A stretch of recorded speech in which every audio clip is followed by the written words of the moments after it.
Welcome to the Tech Egg. Don't get scrambled. Enjoy the video. You start by powering down and exposing the path so you can see what's stuck.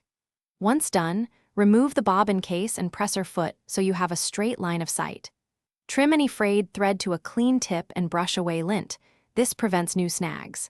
Now place the spool on the pin and feed the thread into the first guide, pulling gently until you feel resistance.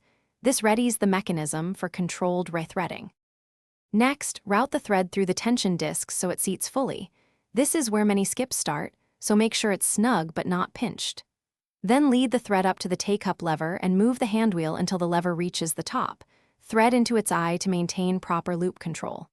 After that, guide the thread down and through the needle front to back, keeping slight tension to prevent tangles as you prepare to reassemble and test.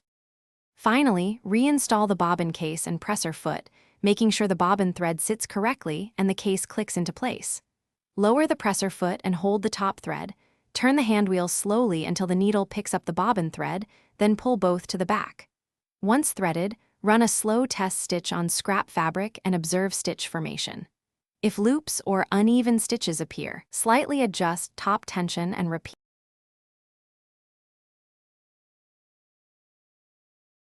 Thanks for watching. Consider subscribing if I helped unscramble your problems.